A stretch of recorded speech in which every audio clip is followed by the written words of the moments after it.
There is one thing I've mentioned on this channel often, and that is that that means common people don't want justice. Because justice implies they need to comply. And justice implies that if they don't comply for whatever reason, there will be repercussions on them. So either they comply by forfeiting that will of theirs, or they will hold on to that will, but they have to face the repercussions day and night. So there is no third option for them. There is no way out. There's no relief. There is no having their reasons. That is what justice means. It means no BS, no private reasons. It means complying with justice completely, without murmuring, without complaining. And if you keep having your will against justice, you are in trouble day and night. That is justice. And here's the thing. Pagan Christianity does not operate in justice. No, it doesn't. Okay, let me give you a parable now. Look, these videos are enforcement videos. I will still use parables to teach you about enforcing the kingdom of God here. Look, it comes down to this. I still need to give parables so that you will understand the context of enforcement.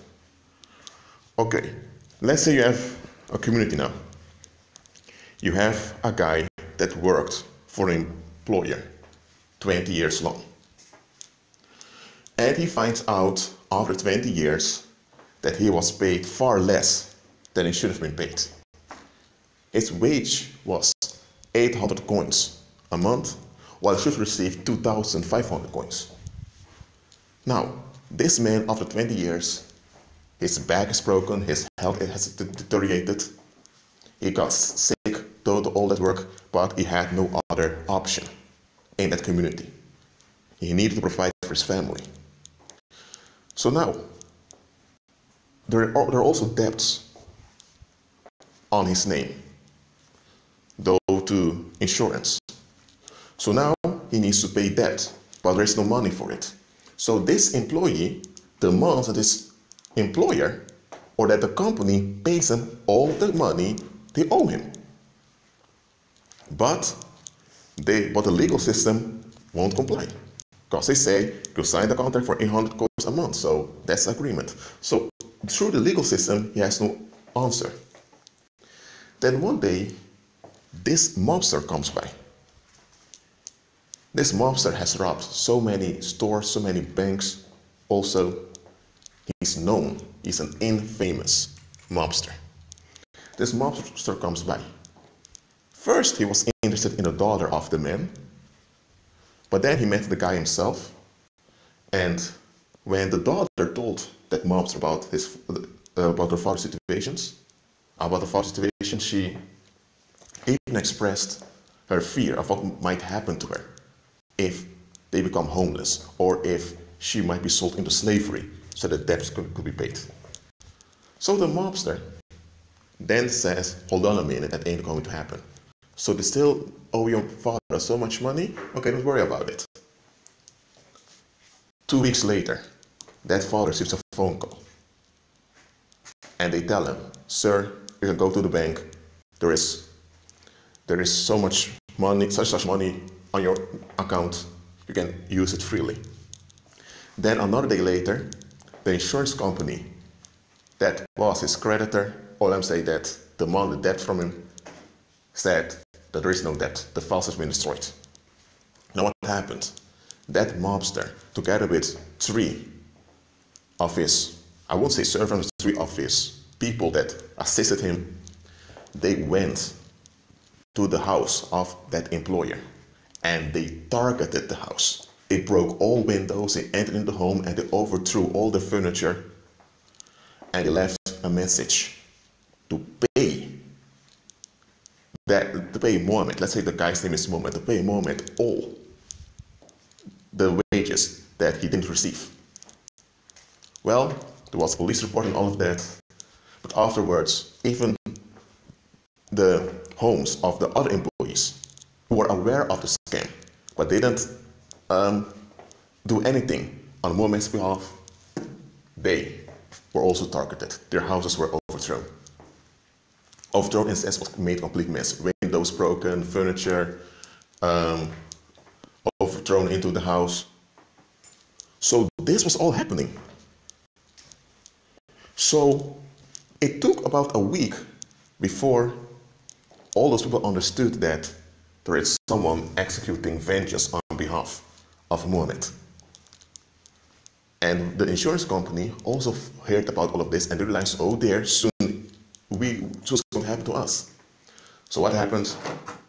That employer and his children who would succeed the company and all the other people heard about it realized, okay, it's enough. We need to change our mind and our attitude towards Mohammed, because if we don't, things will get out of hand and things will become worse and worse. So in this case, Mohammed received justice. Not because of the legal system, but because there was this mobster. Even though that guy was wrong in his thinking, even though his lifestyle was not glorifying Christ or whatever, he had a sense of justice because he realized, hold on a minute, a man cannot work 20 years long and it goes at the cost of his health to provide for his family, and you don't pay him what you should. Well, why did I give you this parable? In this parable, this mobster was far more righteous in his attitude. I'm not saying he was righteous, but his attitude was far more righteous than that of the common people around him. Now let me tell you, how many of you are like that mobster in your attitude? Look, when you encounter a situation that doesn't add up, I'm not telling you to instantly get involved. I'm telling you to evaluate the situation. Look at it from all sides. And when you see that it clearly doesn't add up and it can't be justified at all, of course you evaluate it from a Christ-centered perspective. I'm telling you, execute judgment spiritually on that situation. Do it. Okay, let's begin with you. Let's say that you have kids, okay? You love your kids, but some people around can't stand your kids because they have accusations, because your children have manners and all of that. Whether that's true or not doesn't matter. Nobody has the right to be negative towards a child. Nobody. They don't even have the right to be negative against an adult, let alone a child. Okay? So if you have people murmuring about your children, put judgment on them and their circumstances, so that they will know that nobody has a right to have any negative will upon nor against your children. Let there be consequences on them, and you'll see their change their attitude towards your children. Either they'll comply by being kind and nice towards your children from the heart, or they will hold on to that will against your children, but they will face repercussions, and they will get to avoid you and your kids because they don't want to be confronted. Anyway, it should be clear unto them, no negative wills against my children. That's how it ought to be. Don't you know that a lot of parents don't do this? Maybe the parents aren't aware, but you have uncles, you have other relatives. Don't you know that many relatives don't do this? They don't execute judgment on the behalf of those that belong to them? Look, if your child is a bit older and the child was wrong, you can address your own kid in a constructive manner. Even then, others don't have the right to be negative towards your child. Here's the thing. A lot of parents just don't know this. They get along and agree with the community against their children. There are a lot of parents doing this. And some parents go much further. They're the ones acting out their frustrations and their bewitchment on their children, because they don't want to deal with the perpetrators of their past. Now look, if you see someone whose parents are negative towards them, put judgment on that parent. Someone will say, Rashid, it's none of your business. Hey, it is none of my business. But here's the thing, I'm not in busyness, I'm not in distraction. So indeed, it's not my distraction, but I'm not in distraction anyway. I'm in reality. I'm not in busyness, I'm in reality. In busyness, you are distracted with your own will, with your own belief. That's busyness, being occupied, being distracted. Well, I'm not in distraction, I'm not in busyness, I'm in reality. So I deal with things in reality. And in reality, it's clear no parent has the right to have any negative will against against their children, no matter how messed up their kid is. No parent has that. So no parent in my reach, under my watch, is going to be negative against their own kids. If they do, they have an issue with me. And if they decide to fight me, oh dear, they're finished. Nobody wills for free around me. That's clear. But what happens in the community?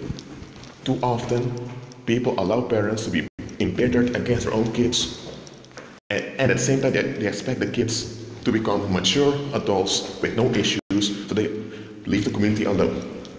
So we expect children to submit and tolerate negativity, and at the same time, they also have to behave in a polite manner to please us. What for sick, perverted thing is that?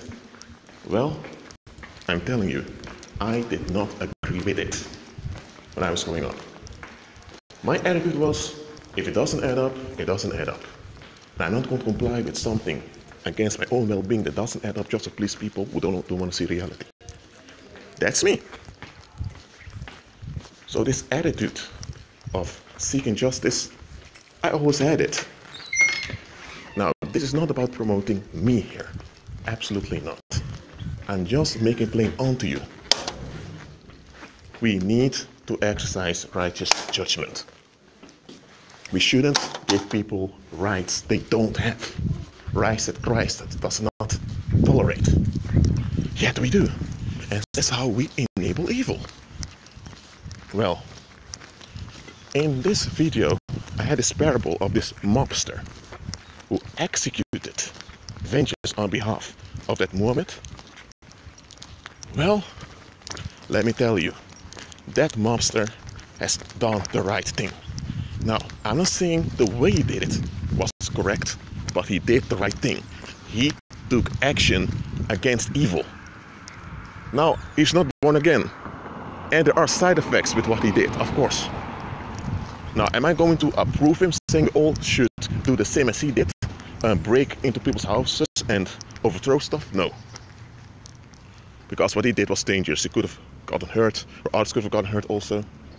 Nevertheless, when you operate in righteous judgment, it's the same as entering a house and overthrow stuff. You will do the same thing as that mobster did, but without being there physically.